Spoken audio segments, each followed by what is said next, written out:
교우 여러분, 설 연휴는 잘 보내셨나요? 저는 설날 아침에 기도하는 가운데 문득 평범해 보이면서도 결코 평범하지 않은 정말 감사한 일이 한 가지 떠올랐습니다. 그것은 제 주변에 있는 모든 사람들이 참 열심히 일하고 있다는 사실입니다. 집에서는 아내와 가족들이 최선을 다해 살아가고 있고요. 교회에서는 역대급으로 부지런한 총무님과 장로님들을 비롯하여 모든 일꾼들이 각 부서에서 교회의 살림을 정말 성실하게 해내시고 또 잘 하십니다. 모든 교우들이 한마음으로 협력하며 참여하고 있고요. 우리 교역자들도 요즘 찾아보기 힘든 신실한 일꾼들이고 교회를 좋아하고 한마음으로 열심히 일하고 있습니다. 가만히 생각해 보니 나만 잘하면 되겠구나 하는 생각이 들더라고요. 이러한 동역자들로 인해서 그루터기 교회가 그리스도의 몸으로 건강하게 세워져 가고 또 가정이 평안하게 유지되어 가는 것을 다시 확인하며 참 감사했습니다. 새해에도 우리가 함께 멋지게 동역하며 교회와 가정과 일상에 함께 하나님 나라를 이루어 갈 수 있기를 바랍니다. 사도 바울에게도 좋은 동역자들이 많이 있었습니다. 오늘 보면 사도행전 18장에도 여러 중요한 동역자들의 이름이 언급됩니다. 5절을 보면 실라와 디모데가 나오지요. 실라는 바울의 2차 전도 여행에 동행하며 빌립보 감옥에 바울과 함께 투옥되기도 했고, 디모데는 여행 중에 바울 사역팀에 합류하여 바울의 중요한 조력자가 되었습니다. 세 사람이 함께 빌립보 교회와 데살로니가 교회를 세웠습니다. 다 같이 데살로니가 전서 1장 1절을 찾아서 읽어보겠습니다. 바울과 실루아노와 디모데가 하나님 아버지와 주 예수 그리스도 안에 있는 데살로니가 사람의 교회에 이 편지를 씁니다. 은혜와 평화가 여러분에게 있기를 빕니다. 모든 편지의 첫머리에는 발신자가 나오는데요. 데살로니가 전서의 발신자는 바울과 실루아노와 디모데입니다. 여기서 실루아노는 신라의 라틴어식 이름입니다. 바울과 신라와 디모데가 제2차 전도 여행 중에 데살로니가를 방문하여 데살로니가 교회를 함께 세웠습니다. 그리고 데살로니가 교회의 공동 설립자로서 데살로니가 전서 편지를 함께 보내고 있는 것입니다. 데살로니가 후서도 발신자가 같습니다. 다시 사도행전으로 돌아와서 17절을 보시면 회당장 소스데네라는 인물이 언급됩니다. 유대인들이 소동을 일으켜서 바울을 고발했는데 뜻대로 안 되자 그 대신 회당장 소스데네에게 화풀이를 하는 장면입니다. 소스데네가 어떤 사람인지는 더 이상의 정보가 없어서 자세히 알기는 어렵습니다만 고린도 교회에서 중요한 역할을 했던 인물인 것 같습니다. 다 같이 고린도 전서 1장 1절과 2절 첫 문장을 찾아서 읽어봅시다. 하나님의 뜻으로 그리스도 예수의 사도로 부르심을 받은 나 바울과 형제 소스데네가 고린도에 있는 하나님의 교회에 이 편지를 씁니다. 고린도 전서의 발신자가 누군가요? 바울과 형제 소스데네. 바울과 소스데네가 함께 고린도 전서를 발신자로 고린도 전서의 발신자로 나오는 것을 볼 수 있습니다. 고린도 후서도 역시 바울과 소스데네가 함께 보냈습니다. 자세한 정보가 없어서 알기는 어렵지만 고린도 교회에서 바울과 함께 중요한 역할을 했던 동역자이거나 하는 것을 짐작할 수가 있죠. 또 다시 사도행전으로 와서 본문을 더 읽어 내려가서 24절을 보면 아볼로가 나옵니다. 그는 가르치는 일에 능숙한 사람으로서 고린도 교회의 교사가 됩니다. 그러나 바울이 없는 고린도 교회에서 그의 영향력이 커가며 파당이 생겨나고 그것이 고린도 교회의 문제가 되기도 합니다. 그 외에도 바울 서신에 언급되는 동역자들이 많이 있습니다. 그러나 많은 동역자들 가운데서도 가장 두드러지는 사람들이 아마 브리스길라와 아굴라 부부일 것입니다. 브리스길라와 아굴라에 관해서는 사도행전과 바울서신 여러 곳에 로마서, 고린도전서, 디모데후서 같은 곳에 이름이 언급되는데요. 두 사람은 로마와 고린도와 에베소를 포함하는 여러 지역을 오가며 바울 사역의 중요한 동반자가 되었습니다. 오늘은 브리스길라와 아굴라의 동선을 따라가며 바울과 함께한 그들의 사역에 관해서 살펴보기로 하겠습니다. 오늘의 본문 사도행전 18장은 바울과 브리스길라 아굴라 부부의 첫 만남을 기록합니다. 지난 주일에 바울이 아테네에 머무는 동안 아레오바고에서 했던 설교를 함께 살펴보았지요. 오늘의 본문 18장 1절을 보면 바울이 아테네를 떠나서 고린도로 이동했습니다. 그리고 거기서 아굴라와 브리스길라 부부를 만났습니다. 2절을 다 같이 읽어봅시다. 거기서 그는 본도 태생인 아굴라라는 유대 사람을 만났다. 아굴라는 글라우디오 황제가 모든 유대 사람에게 로마를 떠나라는 칙령을 내렸기 때문에 얼마 전에 그의 아내 브리스길라와 함께 이탈리아에서 온 사람이다. 바울은 그들을 찾아갔는데, 두 사람이 언급되는 경우에 대부분 아내인 브리스길라의 이름이 먼저 나옵니다. 그런데 본문에서는 남편 아굴라가 먼저 등장하고 브리스길라가 그의 아내로 소개되고 있습니다. 본문에 의하면 아굴라와 브리스길라는 그 전에 이탈리아 로마에 살았습니다. 그런데 클라우디우스 황제가 칙령을 내려 모든 유대인들을 로마에서 쫓아냈기 때문에 거기를 떠나 고린도에 와 있었습니다. 클라우디우스의 칙령, 로마 역사가 스웨토니우스의 황제 열전 중 클라우디우스 편에 이 칙령에 관한 언급이 있는데요. 유대인들이 크레스투스의 선동에 따라 항상 소동을 일으켰기 때문에 클라우디우스 황제가 유대인들을 로마에서 추방했다는 기록이 있습니다. 크레스투스, 쓸모가 있다는 뜻입니다. 노예 이름으로 사용되기도 했습니다. 그래서 아마도 스웨토니우스는 크레스투스가 노예 출신 유대인이라고 생각한 것 같습니다. 크레스투스라고 불리는 사람이 문제가 되어서 그 사람으로 인해서 유대인들 사이에 소동이 계속하여 일어났기 때문에 유대인들을 쫓아냈다는 것이죠. 그런데 여기 중요한 역사적 사실이 하나 숨어 있습니다. 크레스투스의 스펠링이 CHRESTUS인데요. 가운데 있는 E를 I로 바꾸면 크리스투스, 곧 그리스도가 됩니다. 역사가들은 대개 유대인들 가운데서 일어난 이 소동이 그리스도와 관련되었을 가능성이 많다고 봅니다. 로마에 살고 있던 비그리스도인 유대인들과 그리스도인 유대인들 사이에 일어난 충돌이었다는 것이죠. 그런데 그 배경을 모르는 로마 사람들이 유대인들이 크리스투스 하니까 그것을 자기들이 알고 있었던 단어 크레스투스라는 노예의 이름이라고 생각을 하고 그렇게 이해하고 또 스웨토니우스도 그렇게 기록했다는 것입니다. 이러한 해석은 관련된 다른 사건들의 정황과 잘 맞아 들어가기 때문에 많은 학자들에 의해 받아들여지고 있습니다. 클라우디우스 칙령의 연대는 49년경으로 보는 사람들이 많습니다. 그렇다면 이것은 주후 49년경에 이미 로마에 그리스도인들이 있었음을 보여주는 증거가 됩니다. 바울이 고린도에 들어간 것은 50년 말쯤입니다. 어떻게 그것을 알 수 있느냐 하면은요, 사도행전 18장 11절과 12절이 그것을 알게 해주는 근거가 됩니다. 11절과 12절을 다 같이 읽어보겠습니다. 바울은 그들 가운데서 하나님의 말씀을 가르치면서 1년 6개월 동안 머물렀다. 그러나 갈리오가 아가야 주 총독으로 있을 때 유대 사람이 한 패가 되어 바울에게 달려들어 그를 재판정으로 끌고 가서, 이 구절이 바울의 역사를 구성하는 주춧돌이 되는 구절입니다. 바울의 연대기 구성이 이 구절로부터 출발됩니다. 어떻게 그럴 수 있느냐 하면 여기에 아가야 주 총독인 갈리오라는 인물이 언급되지요.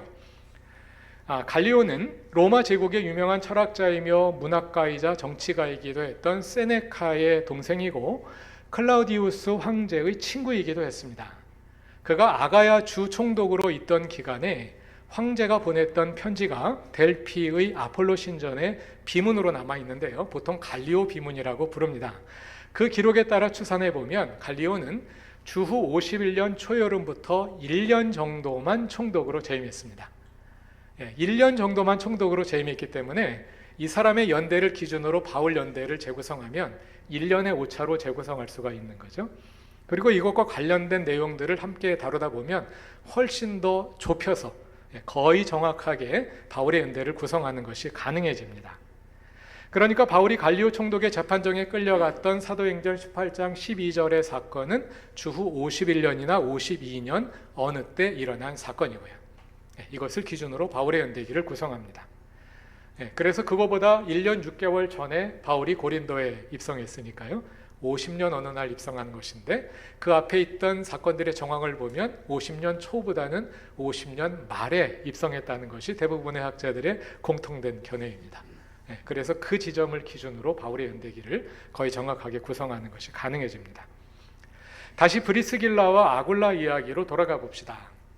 바울은 고린도에서 두 사람을 처음 만났고 그곳에서 1년 6개월을 지나는 동안 함께 교회를 섬겼습니다. 그리고 바울이 고린도를 떠날 때 브리스길라와 아굴라도 함께 이동했습니다. 오늘 본문 18절과 19절 첫 문장을 함께 읽어봅시다.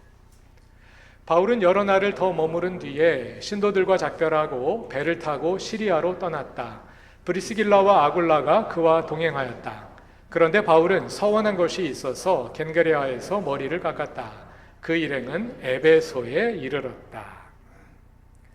바울이 제2차 전도 여행을 마치고 처음 파송한 안디옥 교회로 돌아가는 장면인데요. 그는 고린도를 떠나 에베소로 갔고 이때 브리스길라와 아굴라가 함께 갔습니다. 20절 이하를 보면 바울은 에베소에 얼마 머물지 않고 바로 떠나서 안디옥으로 돌아갔습니다. 그러나 브리스길라와 아굴라는 에베소에 계속 머물러 있었습니다. 그리고 바울은 에베소에 갔다가 얼마 지나지 않아 다시 에베소로 돌아와서 에베소에서 2년 3개월을 머물며 새로운 사역을 시작하게 됩니다. 브리스길라와 아굴라가 바울과 함께 에베소의 사역을 이어가게 됩니다. 그러니까 고린도에서 1년 6개월, 에베소에서 2년 3개월, 긴 기간 바울과 브리스길라 아굴라 부부가 함께 사역하게 되는 거죠. 사도행전에는 여기까지만 나옵니다만 바울 서신을 읽어보면 브리스길라와 아굴라의 이후 행적에 대해서도 짐작해 볼 수 있습니다. 로마서 16장을 찾아보겠습니다. 로마서를 마무리하며 바울은 로마에 있는 그리스도인들에게 안부 인사를 전하는데요. 그 인사 가운데 두 사람의 이름이 언급됩니다. 로마서 16장 3절을 다 같이 읽어봅시다. 그리스도 예수 안에서 나의 동역자인 브리스가와 아굴라에게 문안하여 주십시오. 브리스가는 브리스길라의 다른 이름입니다. 아마도 브리스가가 본명이고 브리스길라가 애칭, 보통은 애칭이 짧은데요. 여기는 애칭이 더 깁니다. 브리스길라가 애칭이고 브리스가가 본명일 것이라고 생각합니다. 그런데 두 사람이 지금 어디에 있습니까?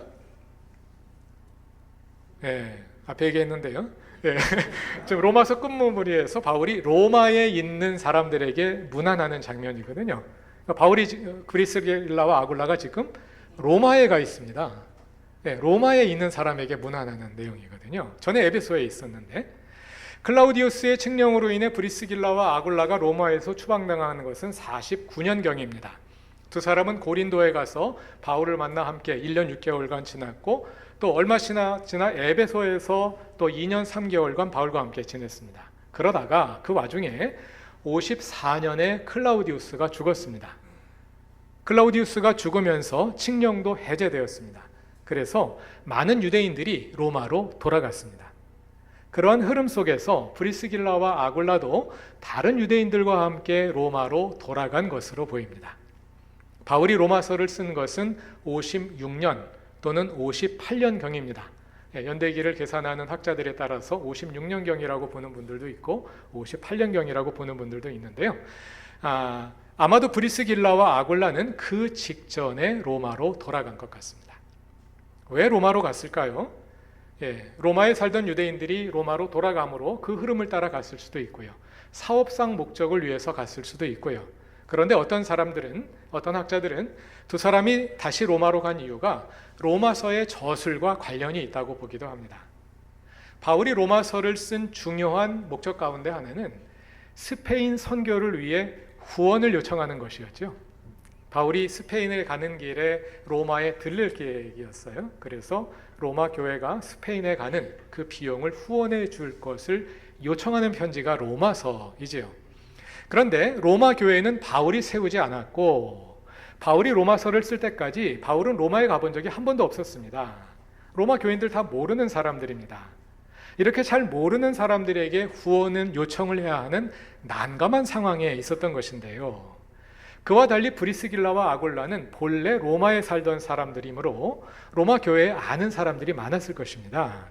그래서 곧 로마서를 보내 스페인 선교 후원을 요청하게 될 바울을 돕기 위해서 두 사람이 먼저 로마에 갔다는 것입니다. 충분히 개연성이 있는 추론이라 생각됩니다. 이렇게 브리스길라와 아굴라는 그들의 사업가로서의 기동력을 활용하여 단지 사업을 위해서가 아니라 복음을 위해서 움직인 사람들이었습니다. 브리스길라와 아굴라는 이처럼 여러 도시를 오가며 사업을 했던 사업가였고 부자였습니다. 이어지는 로마서 16장 5절의 첫 문장을 읽어보겠습니다. 그리고 그들의 집에서 모이는 교회에도 문안하여 주십시오. 그들의 집에서 모이는 교회, 이 어구에 주목해 볼 필요가 있겠습니다. 바울 시대에는 그리스도인들 가운데 큰 집을 소유한 부유한 사람들이 자기 집을 예배 공간으로 제공하는 경우가 종종 있었습니다.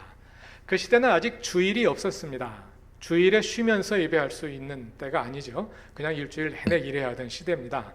그래서 그리스도인들이 대개는 평일 저녁에 일을 마치고 모이는 경우가 많았습니다. 예배는 저녁 애찬과 함께 이루어졌습니다. 예배 공간을 내주는 집주인이 저녁 식사도 함께 제공했을 것입니다.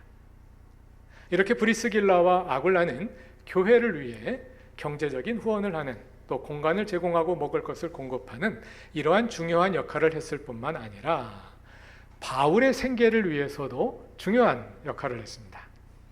오늘 본문인 사도행전 18장 3절을 보면 바울이 생계를 위해 브리스길라와 아굴라의 집에서 일을 하는 장면이 나옵니다.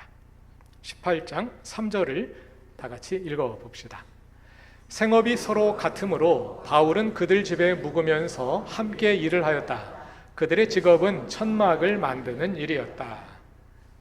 천막을 만드는 직업을 가지고 있으므로 함께 일했다고 하는데요, 얼핏 보면 동업을 했다는 이야기처럼 들릴 수 있습니다만 동업을 했다는 뜻이 아닙니다. 브리스길라와 아굴라가 운영하는 천막 제조 회사에 바울이 피고용인으로 들어가서 일을 했다는 뜻일 것입니다. 그러니까 그들이 교회에서는 동역자이지만 생계와 관련해서는 고용주와 피고용인의 관계가 됩니다.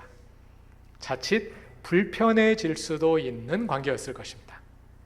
그런데 두 사람에 관한 바울의 언급을 읽어볼 때 어디서도 그러한 불편함을 읽어볼 수 없습니다. 바울은 일에서 생계를 유지하며 복음을 전하는 자비량 사역을 한 것으로 알려져 있는데요, 바울이 항상 그런 것은 아닙니다. 바울이 어떤 교회에서는 돈을 받았고 어떤 교회에서는 돈을 받지 않았습니다. 예를 들어 바울은 빌립보 교회에서는 많은 경제적 지원을 받았습니다. 그러나 고린도 교회에서는 경제적 지원을 받지 않고 일을 하며 사역을 했습니다. 왜 그랬을까요? 로마 사회에서 돈을 주고받게 되면 준 사람과 받은 사람은 시혜자와 수혜자의 관계가 됩니다. 시혜자와 수혜자의 관계는 수직적인 관계이고 주정 관계가 되지 않습니까? 그런 관계로 형성될 것을 염려했기 때문에 그럴 가능성이 있는 교회로부터는 돈을 받지 않았다. 이것이 학자들의 대부분의 견해입니다. 오늘도 마찬가지이죠. 교회에 헌금을 많이 하고는 헌금 낸 만큼 권한을 행사하려는 분들이 있습니다. 바울은 그런 사람들에게서는 지원을 받지 않았습니다. 고린도 교회가 그런 교회였던 것 같습니다. 그 당시 고린도는 부유한 도시였고 돈을 벌 기회가 많은 도시였습니다. 사람들이 돈에 밝았습니다. 그래서 고린도전서에 나타나는 그런 수많은 문제들이 생겨난 것입니다. 그런 행태가 고린도 교회 안에 그대로 들어와 있었습니다. 그런 도시와 교회에서 사역하며 바울은 가급적 그들에게는 경제적으로 의존하지 않으려고 했던 것입니다. 그러한 고린도 지역이었기 때문에 더욱 바울이 자기 교인의 집에서 피고용인으로 일한다는 것은 매우 불편한 관계가 될 수도 있었을 것입니다. 그러나 브리스길라와 아굴라는 전혀 그렇지 않았습니다. 그것은 그들이 부자이지만 돈에 매이지 않은 사람들이었기 때문에 가능했을 것입니다. 이러한 믿음으로 브리스길라와 아굴라는 교회에서나 일상에서나 복음을 따라 그리스도인답게 살았고 바울의 가장 든든한 후원자이자 동역자가 되었습니다. 그뿐 아니었습니다. 다시 로마서로 와서 16장 4절을 함께 읽어보겠습니다. 그들은 생명의 위협을 무릅쓰고 내 목숨을 구해준 사람들입니다. 나뿐만 아니라 이방 사람의 모든 교회도 그들에게 감사하고 있습니다. 그들은 브리스길라와 아굴라를 가리킵니다. 이 구절을 직역하면 그들은 나의 생명을 위해 자기들의 목을 내놓은 사람들입니다. 원문은 이렇게 되어 있습니다. 새 번역이 암시하는 것처럼 어떤 위기 상황에서 구해주었다는 뜻일 수도 있고 그냥 일상적인 상황에서 바울을 정말 헌신적으로 도와주었다는 것을 그렇게 표현했을 수도 있습니다. 어떤 경우이든 브리스길라와 아굴라는 바울을 위해 자신들의 생명조차 아끼지 않았던 그러한 동역자들이었습니다. 브리스길라와 아굴라 부부는 그럴 정도로 바울에게 그리고 서로에게 매우 소중한 동역자들이었습니다. 그리고 그러한 동역이 있었기에 바울의 선교 활동이 안정적으로 지속되며 아시아와 유럽에 복음이 널리 확산될 수 있었습니다. 사도행전과 바울서신에 담겨있는 사도 바울의 동역자 브리스길라와 아굴라의 모습을 함께 살펴보았습니다. 그들은 부자였지만 돈에 매이지 않은 사람들로서 교회를 위해 자기 집을 흔쾌히 제공했고 교회에서나 일상의 직업 현장에서나 그리스도인답게 살고 또 일했습니다. 그들은 복음을 위해 목숨까지 내걸었고 또 복음을 따라 움직였습니다. 그 두 사람 외에도 많은 사람들의 아름다운 동역이 있었습니다. 사도 바울이 팔레스타인에 국한되어 있던 복음을 소아시아와 유럽 지역의 이방인들에게 확산시킴으로써 기독교가 팔레스타인을 넘어 세계 종교가 되게 하는 토대를 마련할 수 있었던 것도 그러한 동역자들이 함께 있었기 때문입니다. 그루터기 교회도 여러 교우들의 동역으로 세워졌고 유지되어 왔고 또 성장하고 있습니다. 오늘 설교를 준비하면서 민덕기 장로님과 홍경수 권사님이 떠올랐습니다. 그루터기 교회는 그분들의 집에서 모이는 교회로 시작되었고 나중에는 아예 그 집을 교회에 내놓으셨습니다. 바로 이 건물입니다. 그 후 한 번도 자신의 존재를 드러내지 않고 묵묵히 교회의 운영을 지지해 주시고 계십니다. 그런 방식으로 최선의 동역자가 되어 오셨습니다. 많은 교우들이 그분의 길을 조용히 따르고 있음을 봅니다. 우리 교회는 무기명 헌금을 하기 때문에 누가 얼마나 내는지 알 수 없는데요. 그럼에도 모두 주인의식을 가지고 늘 부족함이 없도록 헌금을 하시고요. 헌금 많이 냈다고 행세하려 하는 사람이 한 분도 안 계십니다. 누가 얼마 냈는지 모르니까 행세할 수도 없는 그런 시스템을 우리가 가지고 있긴 합니다만, 그루터기 교회는 봉사를 강요하지 않는데도 각자의 자리에서 다들 자발적으로 열심히 일하십니다. 그러한 자발적인 동역을 통해 교회가 유지되어 왔고 또 지금도 튼튼히 서가고 있습니다. 앞으로도 그러한 동역의 문화를 잘 이어가고 또 발전시켜 갈 수 있으면 좋겠습니다. 우리 삶의 초점을 복음에 맞추어 복음을 따라 우리의 삶을 지속적으로 변화시켜가고 브리스길라와 아굴라가 바울을 돌본 것처럼 서로 돕고 지원하는 그러한 교회가 됩시다. 복음을 따라 살고 복음을 따라 움직이는 아름다운 동역이 이루어지는 교회. 하나님께서 그러한 그루터기 교회를 통해 일하시고 그러한 동역을 통해 그분의 나라를 더욱 확장시켜 가실 것입니다. 오늘 설교는 감사로 시작한 것처럼 감사로 맺고 싶습니다. 함께 아름답게 동역하시는 크루터기 교회의 교우님들 정말 감사합니다. 우리 가족들도 참 고맙습니다. 새해에도 우리의 동역을 통해 그리스도의 몸이 더 건강하게 세워지고 또 모든 교우들의 삶에 하늘의 기쁨과 평화가 늘 가득하기를 기도합니다. 다 같이 기도드리겠습니다. 하나님, 우리가 좋은 교회의 일원임을 감사합니다. 그루터기 교회가 아름다운 동역으로 여기까지 온 것처럼 앞으로도 더 사랑하고 서로 섬기고 돌봄으로 건강하고 아름다운 그리스도의 몸을 세워가게 하소서. 돈에 매이지 않고 나의 권리를 주장하지 않으며 나보다 남을 더 낮게 여기는 겸손으로 주님이 이끄시는 대로 살아가는 새해가 되게 하소서. 예수님의 이름으로 기도드립니다. 아멘.